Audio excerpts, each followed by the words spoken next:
அதாவது ஒரு காவல்துறையினால தப்பிக்க முயன்றானா. நெல்லை கவின் ஆணவ கொலை வழக்கில் வந்து சிபிசிஐ நடத்திய அதிரடி கைது. நானும் கவினும் ரொம்ப ட்ரூவாக லவ் பண்ணோம். கொஞ்சம் செட்டில் ஆக டைம் தேவைப்பட்டுச்சு. மே 30 அப்போ வந்துட்டு சுற்றிட்டும் கவினும் பேசிட்டாங்க. அப்போ கேஸ் ஃபேக்ட் பார்ப்போம். என்னன்னா வந்து தூத்துக்குடி மாவட்டத்தை சேர்ந்தவர் வந்து கவின் செல்வ கணேசன் வந்து இவர் வந்து ஒரு ஐடி ஊழியர், 25 வயசு உள்ளவர். அப்புறம் வந்து தலித் இனத்தை சேர்ந்தவர். கவின் வந்து ஒரு மாற்று சமூகத்தை சேர்ந்த ஒரு சித்த மருத்துவர் சுபாஷினி என்ற பொண்ணை வந்து காதலிச்சு வந்திருக்காரு. அதாவது இந்த காதலுக்கு எதிர்ப்பு தெரிவித்த சுபாஷினியின் தம்பி சுஜித்தும் அவரது உறவினரும் நெல்லையில கவினை வந்து 27 ஜூலை 2025 அன்று வந்து கொடூரமான முறையில வெட்டி கொலை பண்ணியிருக்காங்க. கொலை செய்த முதன்மை குற்றவாளியாக சுபாஷினியின் பெற்றோர் சரவணன் மற்றும் கிருஷ்ணகுமாரி வந்து முதன்மை குற்றவாளியாவாங்க.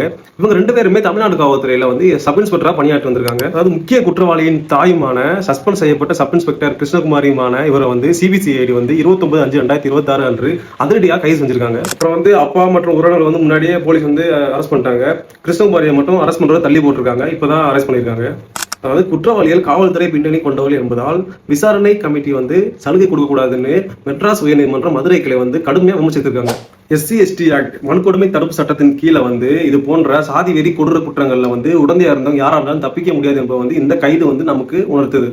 நிறைய பேர் கேட்கறாங்க, கொலை செஞ்சது வந்து அவர் தம்பி தானே, அப்புறம் அவங்க அம்மா அப்பாவை அரெஸ்ட் பண்றாங்க அப்படின்னு. சட்டப்படி ஒரு கொலையை வந்து நேரடியாக செய்வது எவ்வளவு பெரிய குற்றமோ அதே போல அது பின்னணியில சதித்திட்டம், அதாவது ஐடியா கொடுக்கறதும் பெரிய குற்றம் தான். அதாவது எவிடன்ஸ் கிடைச்சா அந்த ஐடியா கொடுத்தவங்களுக்கும் அதே மரண தண்டனையோ அல்லது வந்து ஆயுள் தண்டனையோ கண்டிப்பா கிடைக்கும். சட்டத்து முன் அனைவரும் சமந்தான். பள்ளிக்கூடம் முதல் பொதுவெளி வரை வந்து மனுஷங்களை சாதி ரீதியா பிரிச்சு பாக்குறது வந்து கடுமையான குற்றமாகவும் சட்டத்துல சொல்லியிருக்காங்க. என்னோட பர்சனல் ஒப்பீனியன் என்னன்னா, நம்ம பிள்ளைகளுக்கு வந்து சாதிய அல்ல சமத்துவத்தை கத்துக் கொடுங்க. இது போற லீகல் அப்டேட் தெரிஞ்சுக்கணும்னா கிரீன் ஆப் லீகல் ஃபாலோ பண்ணுங்க. எதுவும் டவுட் இருந்தா DM கமெண்ட் பண்ணுங்க, நான் உங்களுக்கு லீகல் எக்ஸ்பிளைன் பண்றேன்.